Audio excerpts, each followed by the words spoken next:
നമസ്കാരം, എല്ലാവർക്കും പ്രവാസി മലയാളിയിലേക്ക് സ്വാഗതം. ഇന്നത്തെ പ്രവാസി വാർത്തകൾ ഒറ്റനോട്ടത്തിൽ. കുവൈറ്റിൽ 528 പേർക്ക് കൂടി കോവിഡ് വൈറസ് ബാധ സ്ഥിരീകരിച്ചു. 946 പേർ രോഗമുക്തി നേടിയിട്ടുണ്ട്. ഒരാൾ കൂടി മരിച്ചതോടെ രാജ്യത്തെ കോവിഡ് മരണനിരക്ക് 2540 ഉയർന്നു. 14524 പേർക്ക് കൂടിയാണ് പരിശോധന നടത്തിയത്. 3.6% രോഗസ്ഥിരീകരണം. 8145 ആക്റ്റീവ് കോവിഡ് കേസുകൾ. 185 പേർ കോവിഡ് വാർഡുകളിലും 49 പേർ തീവ്രപരിചരണ വിഭാഗത്തിലും ചികിത്സയിൽ കഴിയുന്നുണ്ട്. സൗദിയിൽ 11957, ബഹ്റൈൻ 26849, ഖത്തർ 2883, UAE 41453, ഒമാൻ 8312 എന്നിങ്ങനെയാണ് മറ്റ് ഗൾഫ് രാജ്യങ്ങളിലെ ആക്റ്റീവ് കോവിഡ് കേസുകളുടെ എണ്ണം. രോഗവ്യാപനം തടയാൻ എല്ലാവരും ആരോഗ്യ മാനദണ്ഡങ്ങൾ പാലിക്കണമെന്നും രോഗലക്ഷണങ്ങൾ ഉള്ളവർ മറ്റുള്ളവരുമായി സമ്പർക്കം ഒഴിവാക്കണമെന്നും കുവൈറ്റ് ആരോഗ്യ മന്ത്രാലയം നിർദ്ദേശിച്ചു. സൗദി അറേബ്യയിൽ വിദേശികൾക്ക് കൂടുതൽ തവണ വരാനും പോകാനും അനുവദിക്കുന്ന മൾട്ടിപ്പിൾ റീ എൻട്രി വിസിറ്റ് വിസകൾ സൗദി പാസ്പോർട്ടിന്റെ ഓൺലൈൻ പോർട്ടലായ അബ്ഷീറിലൂടെ പുതുക്കി തുടങ്ങി. കഴിഞ്ഞ ദിവസങ്ങളിൽ ഇത്തരം വിസകൾ ഓൺലൈനായി പുതുക്കുന്നതിന് ചില സാങ്കേതിക പ്രശ്നങ്ങൾ നിലനിന്നിരുന്നു. ഇത് പരിഹരിച്ചതോടെയാണ് വിസകൾ പുതുക്കി തുടങ്ങിയത്.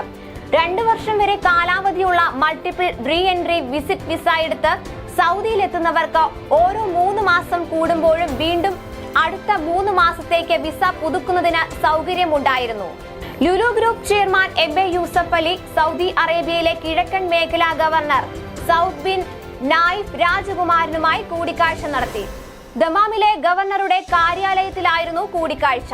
സൗദി വിഷൻ 2030 പദ്ധതിയുടെ ഭാഗമായി വിദേശ നിക്ഷേപങ്ങൾ രാജ്യത്തിന്റെ വികസന പ്രക്രിയയുടെ ഭാഗമാകുന്നുണ്ടെന്ന് ഗവർണർ പറഞ്ഞു. ലുലു ഗ്രൂപ്പ് സൗദി അറേബ്യയിൽ പ്രത്യേകിച്ച് കിഴക്കൻ പ്രവിശ്യയിൽ നടപ്പിലാക്കിക്കൊണ്ടിരിക്കുന്ന പദ്ധതികളുടെ വിശദാംശങ്ങൾ യൂസഫ് അലി ഗവർണർക്ക് വിശദീകരിച്ചു നൽകി. ദീർഘവീക്ഷണമുള്ള സൗദി ഭരണാധികാരികളുടെ നേതൃത്വത്തിൽ ലുലു ഗ്രൂപ്പിന് ലഭിക്കുന്ന സഹായ സഹകരണങ്ങൾക്ക് MA യൂസഫ് അലി നന്ദി പ്രകടിപ്പിച്ചു.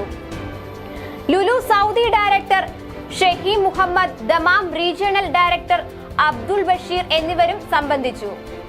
ജോലിയിൽ നിന്ന് വിരമിക്കുന്ന വേളയിൽ പ്രവാസി ജീവനക്കാർക്ക് വലിയ ആശ്വാസകരമാകുന്ന തീരുമാനവുമായി ദുബായ് ഭരണകൂടം. പ്രവാസികൾക്ക് നിലവിലുള്ള ഗ്രാറ്റുവിറ്റി ആനുകൂല്യങ്ങൾക്കൊപ്പം പ്രൊവിഡന്റ് ഫണ്ട് കൂടി ഏർപ്പെടുത്താൻ ദുബായ് എക്സിക്യൂട്ടീവ് കൗൺസിൽ യോഗം നിർദ്ദേശം നൽകി. ആദ്യഘട്ടത്തിൽ ദുബായിലെ സർക്കാർ സ്ഥാപനങ്ങളിലെ ജീവനക്കാർക്കായിരിക്കും ആനുകൂല്യം ലഭിക്കുക.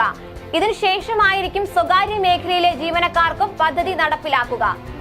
ദുബായിലെ സ്വകാര്യ സ്കൂളുകളിൽ ഈ വർഷവും ഫീസ് കൂടില്ല. 2022-2023 അക്കാദമിക വർഷത്തിലും ഫീസ് വർദ്ധിപ്പിക്കാൻ അധികൃതർ അനുമതി നൽകിയില്ല.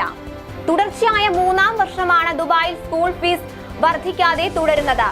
ശമ്പളവും വാടകയും മറ്റ് ചെലവുകളും ഉൾപ്പെടെ സ്കൂൾ നടത്തിപ്പിനുള്ള ചെലവ് കണക്കാക്കുന്ന എഡ്യൂക്കേഷൻ കോസ്റ്റ് ഇൻഡെക്സും Dubai knowledge and human development അതോറിറ്റിയുടെ പരിശോധനയും അടിസ്ഥാനപ്പെടുത്തിയാണ് സ്കൂളുകൾക്ക് ഫീസ് വർദ്ധിപ്പിക്കാൻ അനുമതി നൽകേണ്ടതുണ്ടോ എന്ന് അധികൃതർ തീരുമാനിക്കുന്നത്.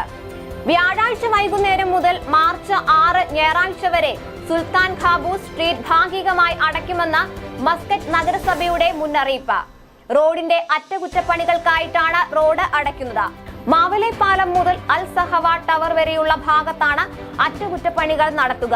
ഗതാഗത നിയന്ത്രണത്തിനായി റോയൽ ഒമാൻ പോലീസുമായി സഹകരിച്ചാണ് ഈ നടപടിയെന്നും നഗരസഭയുടെ അറിയിപ്പിൽ പറയുന്നു. നിയന്ത്രണങ്ങൾ പാലിക്കണമെന്ന് അധികൃതർ പൊതുജനങ്ങളോട് അഭ്യർത്ഥിച്ചു. രാജ്യത്ത് ബിനാമി കച്ചവട സ്ഥാപനങ്ങൾക്കെതിരെ പരിശോധന ശക്തമാക്കിയ സൗദി വാണിജ്യ മന്ത്രാലയം ഒട്ടേറെ സ്ഥാപനങ്ങൾ അടച്ചുപൂട്ടി. വസ്ത്ര, ബാർബർ ഷോപ്പ് മേഖലകളിൽ നടത്തിയ പരിശോധനകളിൽ ബിനാമി സ്ഥാപനങ്ങൾ കണ്ടെത്തി. ഇവ മന്ത്രാലയം പിടിച്ചെടുക്കുകയും അടച്ചുപൂട്ടുകയും ചെയ്തു. നിയമലംഘകർക്കെതിരെയുള്ള നടപടികൾ പൂർത്തീകരിക്കാൻ ബന്ധപ്പെട്ട വകുപ്പുകൾക്ക് ഇവ കൈമാറി. മെഹ്സൂസ് ലോട്ടറിയുടെ 1-ാം സമ്മാനം അറബി വീടുകളിൽ പാചകക്കാരനായ രാജസ്ഥാൻ സ്വദേശി രാമയ്യയ്ക്ക് ലഭിച്ചു.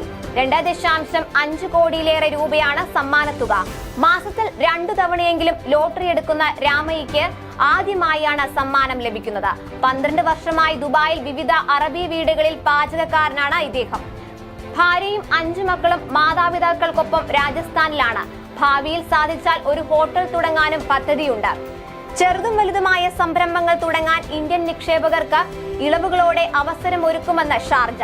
കോവിഡ് നിയന്ത്രണങ്ങൾ നീങ്ങിയ സാഹചര്യത്തിൽ നടപടികൾ വേഗത്തിലാക്കും. സാമ്പത്തിക വൈവിധ്യവൽക്കരണ പദ്ധതികൾ ഊർജിതമാക്കുന്നതിന്റെ ഭാഗമായി സഹകരണം കൂടുതൽ മേഖലകളിലേക്ക് വ്യാപിപ്പിക്കാനും ഷാർജ ഇന്ത്യ ബിസിനസ് ഫോറത്തിൽ ധാരണയായി. ഇന്നത്തെ പ്രവാസി വാർത്തകൾ ഇവിടെ അവസാനിക്കുന്നു. കൂടുതൽ പ്രവാസി വാർത്തകൾക്കായി ഈ ചാനൽ സബ്സ്ക്രൈബ് ചെയ്യുക.